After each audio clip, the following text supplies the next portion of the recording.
এখন আমরা আছি চট্টগ্রামের নন্দীরহাটে আমার বন্ধু নোমানের বাসার গলিতে। এখন বাজে সকাল ৬টা ১৩। এখানে আসার ব্যাক স্টোরি হচ্ছে আমার বন্ধু নোমান যখন চট্টগ্রাম ইউনিভার্সিটিতে ভর্তি হয় তখন থেকে আমাদের প্ল্যান ছিল যে আমরা চট্টগ্রাম আসবো এবং চট্টগ্রাম শহর ঘুরে দেখবো বা চট্টগ্রাম ইউনিভার্সিটি ঘুরে দেখবো। আর সেই প্ল্যান সাকসেস করতে করতে আমাদের ইউনিভার্সিটির জীবনও শেষ হয়ে যায় এবং ইউনিভার্সিটি জীবন শেষ করে আমরা চাকরি জীবনেও ঢুকে পড়ি। তারপর সেখান থেকে আমরা ২-৩ জন বিয়েও করে ফেলি বন্ধু-বান্ধবের মধ্যে। তো হোয়াটএভার, দেরি করে হলেও আমরা শেষ পর্যন্ত আসছি। আসার পর এখন আমাদের মোটামুটি একটা প্ল্যান তৈরি হয়েছে যে আমরা ঘুরতে যাব। তো এখন হচ্ছে যে আমরা সকাল ৬টা বাজে। তো আমরা নন্দীরহাট থেকে এখন যাচ্ছি হাটহাজারী। এটা হচ্ছে যে হাটহাজারী শহর। তো এই শহর থেকে হচ্ছে যে আমরা হাটহাজারী থেকে এখন আমরা বাসে করে আমরা রাঙ্গামাটি যাব।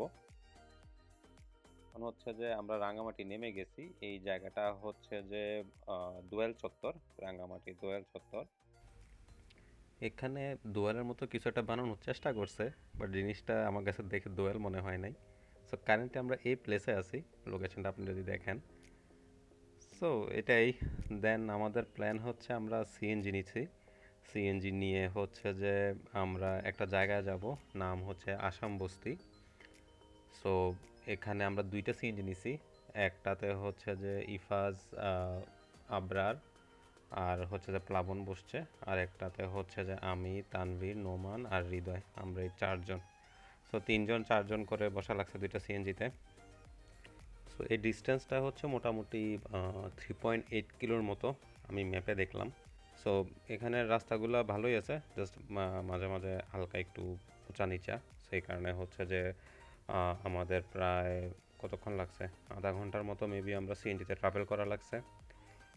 তো রাস্তাগুলো যেহেতু একটু ঢালু এবং নিচু, সো সিএনজি অ্যাকচুয়ালি একটা কারেন্ট স্পিডে চলতে পারে না, বাট জায়গাটা অনেক সুন্দর। সো ফাইনালি এটা হচ্ছে আসাম বস্তি। অ্যাকচুয়ালি আই ডোন্ট নো এটাকে কেন আসাম বস্তি নাম দিছে, এটা কোনো অ্যাঙ্গেলে ঢাকা শহরের বস্তির মতো না, জায়গাটা অনেক সুন্দর। এখানে একটা ব্রিজ আছে। সো পোলাপান হচ্ছে যে একটু নিচে নামছে, আমি আর নোমান এখানে একটু এই ব্রিজটা দেখতে আসলাম। সো ফাইনালি আমাদের নৌকা এসে গেছে। সো আমরা নৌকাতে করে আমাদের রিসোর্টের দিকে যাচ্ছি। ওইটা হচ্ছিল আসাম বস্তির ব্রিজ। সো আমরা এখন নৌকায় আছি।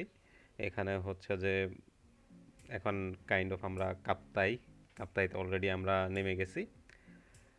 সো সবাই অ্যাকচুয়ালি আশেপাশে এনভায়রনমেন্টটা একটু এনজয় করতেছিল।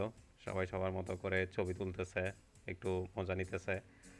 আমরা অ্যাকচুয়ালি অনেক একটা লম্বা সময়ের পরে হয়তোবা কোথাও ঘুরতে আসছি। সো এই পরিবেশটা এত সুন্দর, তো এটা আমাদের দরকার ছিল অ্যাকচুয়ালি।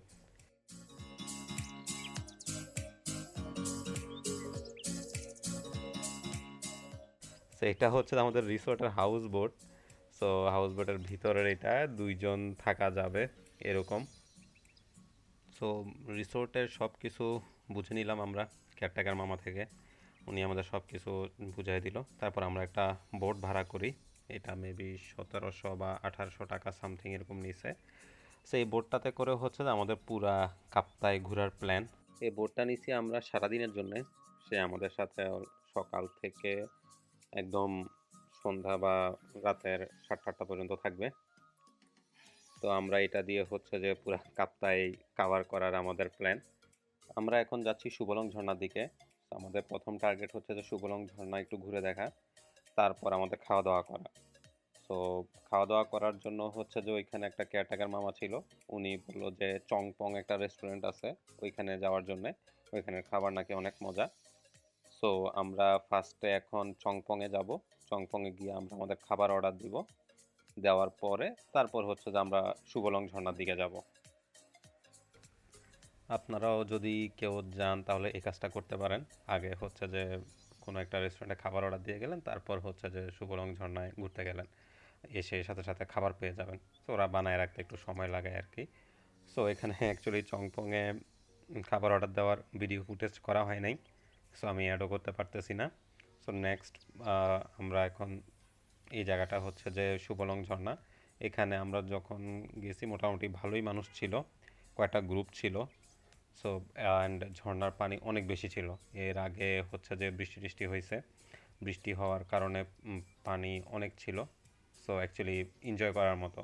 তো আমরা বন্ধুরা মিলে সবাই ভালো এনজয় করছি, সবাই ভালোই ছবি টবি তুলছে, আমারও কিছু ভালো ছবি তোলা হয়েছে, আমরা কিছু ভালো গ্রুপ ছবিও পাইছি।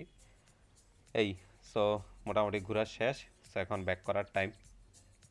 অলমোস্ট এখন দুপুর 2টা 3টা বাজবে এই সময়টা।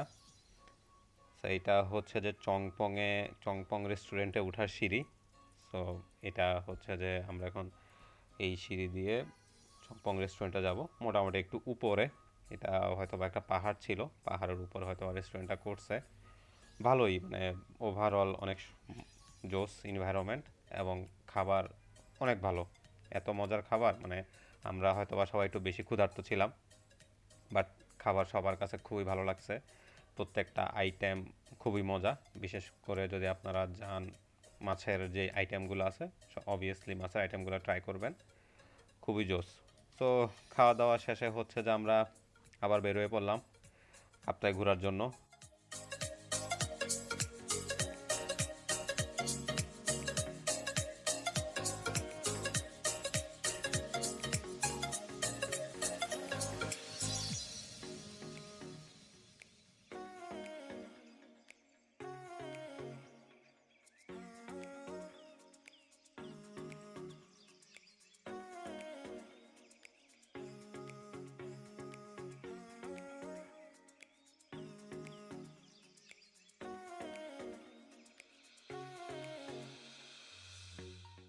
কাপ্তাই লেকে আসলে ঘোরার বেশ সময় হচ্ছে যে বিকাল থেকে সন্ধ্যার টাইমটা।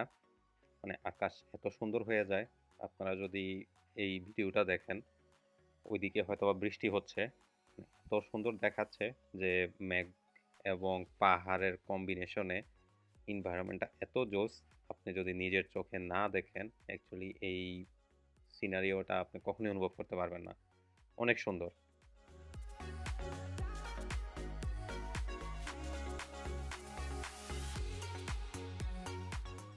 আমরা বিকেলে খাওয়ার জন্য কিছু চিপস এবং হচ্ছে যে কোল্ড ড্রিঙ্কস নিয়ে গেছিলাম। তো এগুলোই আমরা খাচ্ছিলাম আর এনজয় করতেছিলাম। আকাশটা এত সুন্দর। সন্ধ্যার দিকে হচ্ছে যখন সূর্য একদম ডুবে যাচ্ছিল, আকাশ একদম লাল হয়ে গেছিল। মানে এই সিনারিওটা এত জোস, মানে ভাষায় প্রকাশ করার মতো না। খুবই সুন্দর। আপনারা যারা কাপ্তাই ঘুরতে যাবেন, অবশ্যই কাপ্তাইয়ের পানিতে কেউ পলিথিন বা প্লাস্টিক ফেলবেন না। ইয়া, আমাদের ঘোরাঘুরি অলমোস্ট শেষ আজকে দিনের জন্য। অলমোস্ট রাত হয়ে গেছে, এবং রাতে আমরা তেমন কোনো কিছু খাই নাই। জাস্ট হচ্ছে যে একটু বারবিকিউ টাইপ ছিল, রুটি আর সালাদ, এগুলোই খাওয়া। এটা পরের দিন সকালের ভিডিও। ঘুম থেকে উঠলাম, উঠার পরে একটা দুর্ঘটনা দেখলাম। আমাদের পাশে যে একটা বোট হাউস ছিল, ওইটা সবচেয়ে সুন্দর ছিল আমাদেরটা চাইতে। সো ওইখানে একটা গ্রুপ ছিল। সো সকালবেলা উঠে দেখি ওই বোট হাউস অলমোস্ট পানিতে ডুবে গেছে। সো জিনিসটা খুবই, কি বলবো, মর্মান্তিক। ওরা মানে রাতের বেলা টের পায় নাই, সকালবেলা হচ্ছে যে এখানে যারা স্টাফ ছিল রিসোর্টের, তারা দেখছে, দেখার পরে তাড়াতাড়ি সব গেস্টদেরকে ইনফর্ম করছে, করার পরে সবাইকে বের করছে। বের করে পাশে যে কিছু হাউস ছিল ওইগুলাতে, এই হাউসগুলাতে তাদেরকে থাকতে দিছে, এই আর কি। সো বিকালের দিকে আমরা সবাই কায়াকিং করতে বের হই। এখানে তখনও হচ্ছে যে তারা এই যে বোট হাউসটা ডুবে গেছিল, এটাকে ঠিক করার জন্য কয়েকটা নৌকা নিয়ে আসছে, ওরা এগুলাকে ফিক্স করার ট্রাই করতেছে। সেটা অলমোস্ট বিকাল টাইম। আমরা হচ্ছে যে কায়াক দিয়ে একটু আশেপাশে ঘুরতেছিলাম। সো অলমোস্ট রাত হয়ে গেছে। রাতের বেলা তেমন কোনো ফুটেজ নেই, জাস্ট আমরা এখানে চিল করতেছি। এটা পরের দিন সকাল। সকালে আমরা হচ্ছে যে আরেকটা জায়গায় উঠছি। আমরা যে বোট হাউসে ছিলাম ওইখান থেকে বের হয়ে আমরা হচ্ছে যে আরেকটা, সামনে আরেকটা ঘর ছিল, ওই ঘরে আমরা উঠছি। এটা আমাদের সকালের খাবার, খিচুড়ি আর ডিম ছিল, তেমন কোনো কিছু না।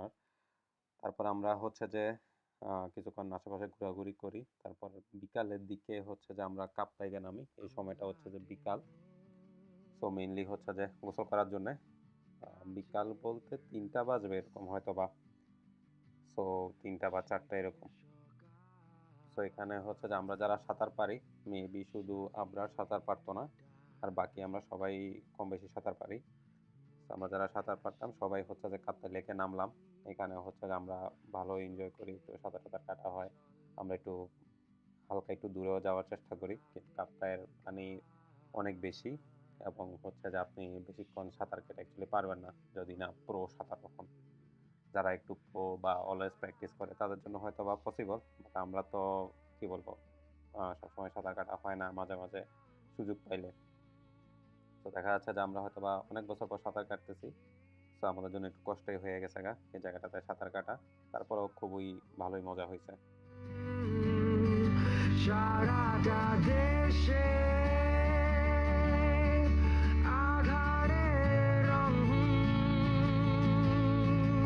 আমি যে দেখি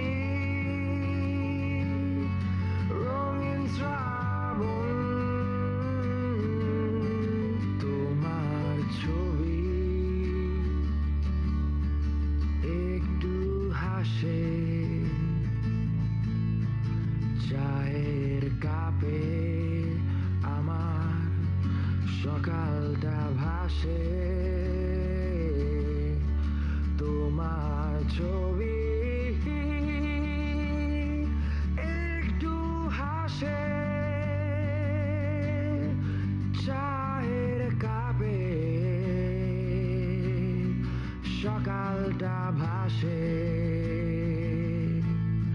বৃষ্টি নামলে পাতা ভেজা, সূর্য উঠলে সবই ফাঁকা, বৃষ্টি নামলে পাতা ভেজা, সূর্য উঠলে সবই ফাঁকা, তোমার আমার। আমরা এইখানে প্রায় কতক্ষণ, আধা ঘন্টার উপরে মেবি আমরা এখানে সাঁতার কাটছি। ভালোই মজা করলাম সবাই মিলে। এটা আমাদের পরের দিনের ছবি। আমরা কিছু আদিবাসী ছেলের সাথে ক্রিকেট খেলছিলাম, আমি আর নোমান আর তানভীর। সো পরে হচ্ছে আমাদের খিদে লাগছে, সো আমরা হচ্ছে যে আমাদের রিসোর্টের ওই পার থেকে এই পারে আসলাম। এই পারে হচ্ছে যে একটা গ্রাম আছে, আদিবাসীদের গ্রাম। সো এখান থেকে হচ্ছে যে ওইখানে আমাদের আমাদের বোট হাউস ছিল, আর এই পারে আমরা আসছি একটা ছোট একটা নৌকা দিয়ে। তারপর হচ্ছে যে এখানে মেবি আমাদের নিয়ে আসছিল কাশেম মামা, যে হচ্ছে যেখানে এই রিসোর্টের স্টাফ। তারপর আমি, নোমান আর তানভীর ছিলাম। সো আমরা হচ্ছে যে এখানে একটু এখান থেকে একটা গ্রাম আছে, সো এই গ্রামের ভিতর দিয়ে হচ্ছে যে আমরা ভিতরের দিকে যাওয়ার চেষ্টা করতেছি।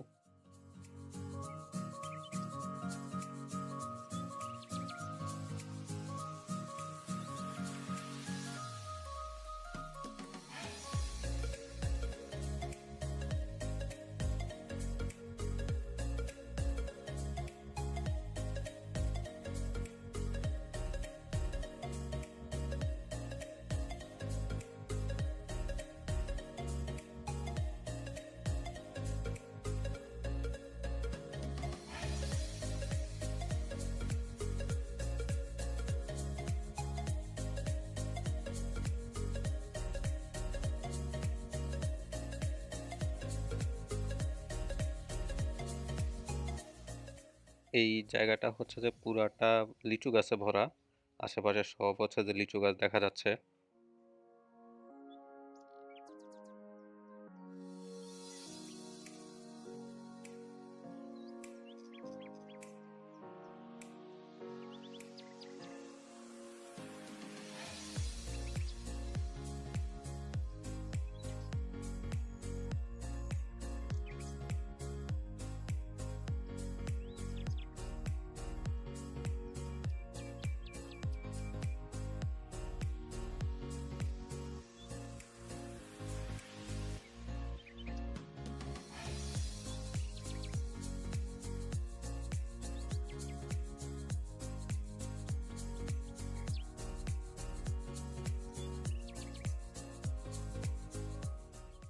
এটা একটা আদিবাসীদের গ্রাম।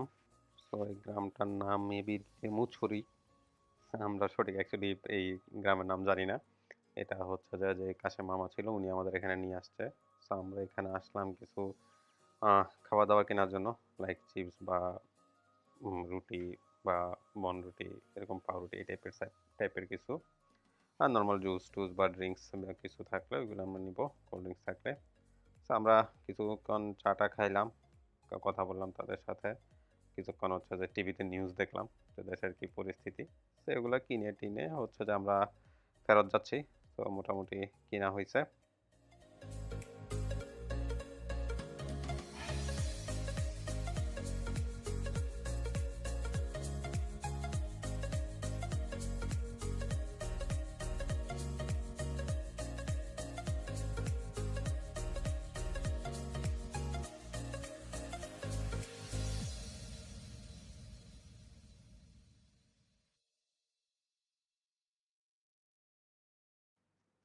আমাদের যা কিনার সব মোটামুটি কিনা হয়ে গেছে। তো আমরা অনেকক্ষণ হাঁটছি, হাঁটার কারণে হচ্ছে যে অলমোস্ট আমরা তিনজনই টায়ার্ড হয়ে গেছি। জায়গায় জায়গায় বসে আছোস। ওকে, আমরা হচ্ছে যে ছোট একটা নৌকা নিয়েছি, নৌকা নিয়ে আমরা ওই পারে যাচ্ছি, কারণ তানভীর সাঁতার পারে না। অ্যান্ড লিটারেলি আমরা কাপ্তাই লেকের মাঝখানে, এখানে যদি তানভীর পড়ে যায় তাহলে জল শহীদ হয়ে যাবে।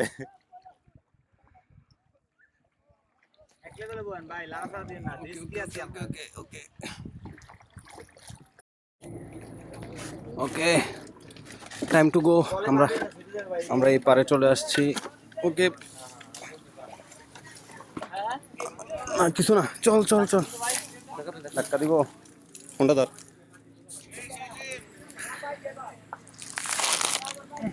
সজীবে একটা নৌকার ধাক্কা দিল, দেখলেন গাইস? ওকে, সো আমরা ওই পার থেকে এই নৌকা দিয়ে এপারে চলে আসছি। এখানে বাকি 4 পাপি, এখানে একটা কুত্তা আছে, কুত্তাটা খুবই ভালো। আমরা এই পারে ওই পার থেকে এপারে চলে আসলাম, তো ওই পিচ্চি নৌকাটা দিয়া এখন বন্ধু নোমান একলা একলা ব্যাক করতেছে। মামা হচ্ছে যে আমাকে আর তানবীরকে ওই ছোট নৌকাতে করে এখানে দিয়ে আসছে, ওই নৌকা আবার ওইখানে রেখে আসছে, দেন কায়াকে করে নোমানকে আবার এখানে নিয়ে আসছে।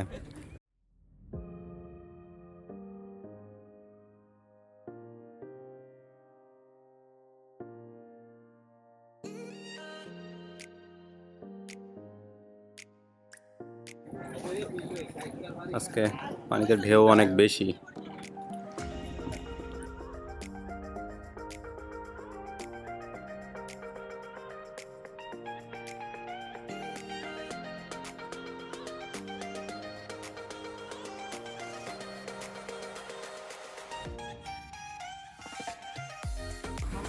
ওকে, আমার বন্ধুরা কায়াক করতে চাইছিল, বাট যেহেতু পানি স্রোত অনেক বেশি, বাতাস অনেক বেশি, তো মামা না করলো, বলতে যে যেহেতু আমরা সাঁতার পারি না, তো অ্যাকচুয়ালি আমাদের করা উচিত না।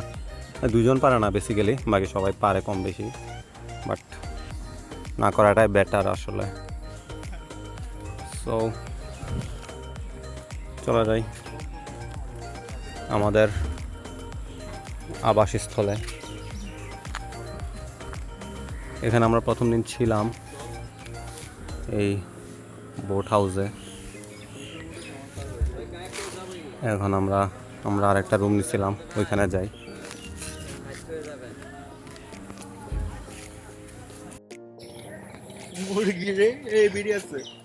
নো ব্রো, চলো আমরা আমাদের রিসোর্টের দিকে যাই। আমরা এখন যেখানে আছি, রাতে আবার এখানে ব্যাক করতে পারি এই বোট হাউসে, আমি আর আনবির হয়তোবা। এখানে থেকে অ্যাকচুয়ালি মজা। এখানে আজকে ওদের এখানে কেউ নাই, কোনো গেস্ট নাই।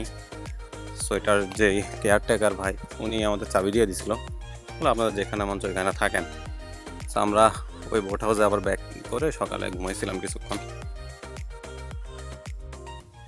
এটা হচ্ছে যে রিসোর্টের কিচেন, আর এখানে হচ্ছে পোলাপান আড্ডা দিচ্ছে কাশেম মামার সাথে। So this is the man. সে অনেক হেল্পফুল, আমাদের একদম প্রথম থেকে শুরু করে শেষ পর্যন্ত আমাদের অনেক হেল্প করছে।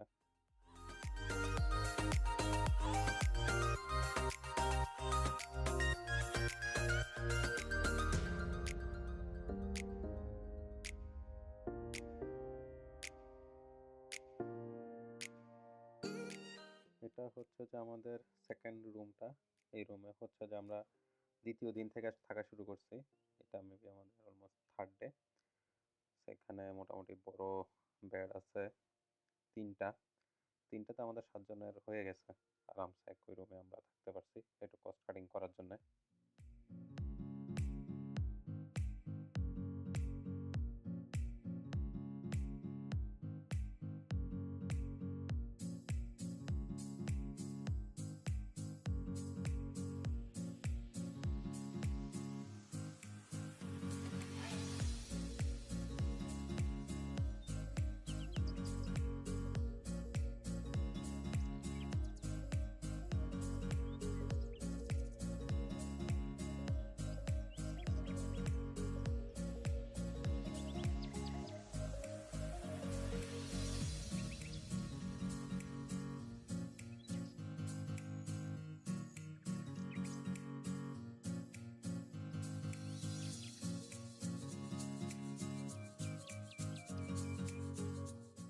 এখন আবার আমরা প্ল্যান করছি যে আমরা আগের দিন যে জায়গাটাতে গোসল করছি কাপ্তাইতে, আজকে আবার সে একই জায়গায় আবার আরেকটু গোসল করব।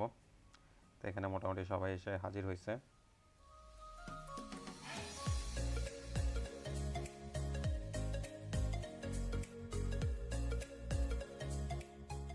এখন রাতের 9টা বাজে, 9:30 মতো। তো আমরা খাবার খাইতে বসছি। ভাত হচ্ছে যে ক্যাটাগার মামা এনে দিছে। আর হচ্ছে যে আমরা দুপুরে মাছ খাইছিলাম। কিছু জেলে আসছিল, তারা কিছু তরতাজা মাছ ধরছে কাপ্তাই থেকে। তো এই মাছগুলো তারা আমাদের কাছে বিক্রি করতে চাইছে। তো আমরা সবগুলো মাছ কিনে নিছি। তারপর ক্যাটাগার মামাকে বললাম, তো উনি এগুলো রান্না করার ব্যবস্থা করে দিছে। তো আমরা দুপুরেও খাইলাম, এখন হচ্ছে যে রাতেও ওই মাছের তরকারি দিয়ে খাবার খাচ্ছি।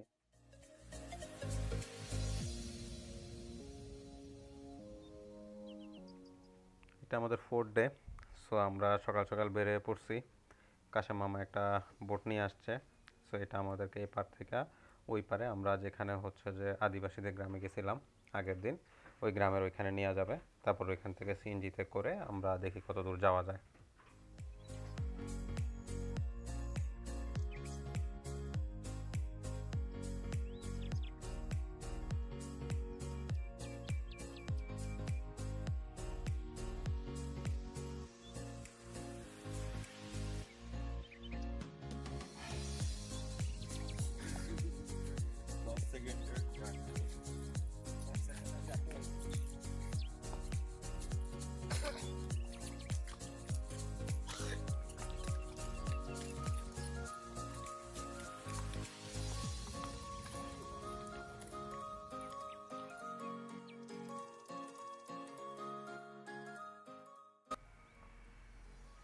আসলে আমরা এভাবে যাচ্ছি কারণ তখন হচ্ছে দেশের অবস্থা ভালো ছিল না। দেশে কারফিউ চলতেছিল, ছাত্র আন্দোলন হচ্ছিল। সো আন্দোলন হইতে হইতে এমন এক পর্যায়ে চলে গেছে যে কারফিউ জারি করা লাগছে। সরকার তখন কারফিউ জারি করছিল। তো সব বন্ধ, সব ট্রান্সপোর্টেশন বন্ধ। আমরা গেছিলাম আটকায়া। এখন আর কি করব? সো এখন হচ্ছে যে 2-3 দিন আমরা ট্রাই করছি বের হওয়ার জন্য, বাট কোনোভাবে পসিবল হয় নাই। সো পরে বাধ্য হয়ে হচ্ছে যে আমরা 4th দিন আমাদের টাকা পয়সা অলমোস্ট শেষ হয়ে গেছিলো। সো আমরা ভাবলাম যে না, বের হয়ে যায়। সো কাশেম মামাকে বললাম, সে 2টা সিএনজি ব্যবস্থা করে দিল। তারপর হচ্ছে যে সিএনজি করে আমাদের প্ল্যান হচ্ছে কোনো মতে রাঙ্গামাটি পার হওয়া। কাপ্তাই তো পার হবই, কাপ্তাই পার হয়ে রাঙ্গামাটি পার হয়ে আমরা বড়ইছড়ি যাব।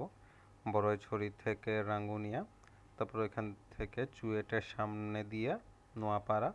নোয়াপাড়া থেকে কোনোভাবে হচ্ছে যে হাটহাজারি পৌঁছানো যায় কিনা, এটা হচ্ছে যে আমাদের প্ল্যান ছিল। সেভাবেই হচ্ছে যে আমরা আগাচ্ছিলাম। এবার দেখা যাক কতটুকু আগানো যায়।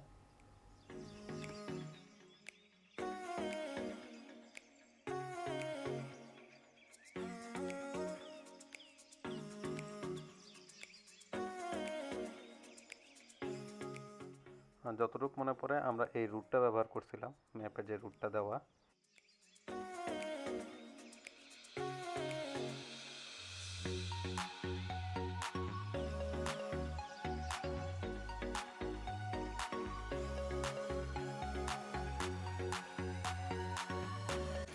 ওকে, আমরা হচ্ছে যে মিরসরাই নামছিলাম সিএনজিতে করে লাস্ট। তারপরে মিরসরাইতে আবরার নেমে গেছে, দেন বাসে করে আমরা কোনো মতে কুমিল্লা বিশ্ব রোড পর্যন্ত আসছি, পদুয়ার বাজার বিশ্ব রোড। তারপর পদুয়ার বাজার বিশ্ব রোড থেকে আমরা আরেকটা বাস করে ঢাকা যাচ্ছি। এখন ঢাকা যাচ্ছি শুধু আমি আর রিফাজ। ওইখানে হচ্ছে যে মোজাম্মেল আর তানভীর নেমে গেছে। তো এটাই হচ্ছে যে সর্বশেষ আপডেট। এখন আমরা হচ্ছে যে মেঘনা গুমতি সেতুর এখানে টোল প্লাজার এখানে হচ্ছে যে বাস যাইতে দিবে না।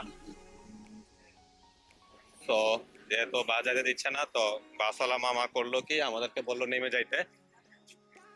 নেমে হচ্ছে যে আমরা টোল প্লাজা পার হয়ে এদিকে আসছি এই পারে।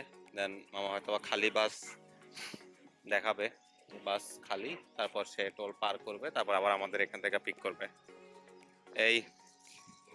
এটাই হচ্ছে যে সর্বশেষ আপডেট। ফাইনালি সবাই আল্লাহর রহমতে বাসায় ফিরতে পারছিলাম। আমি আর রিফাজ ওই দিনই হচ্ছে যে ঢাকায় চলে আসছি, বাকি সবাই সবার বাসায় চলে গেছিল। So this tour was a remarkable tour for us. সবাই অনেক মজা করছি, and finally it's end here. Thank you.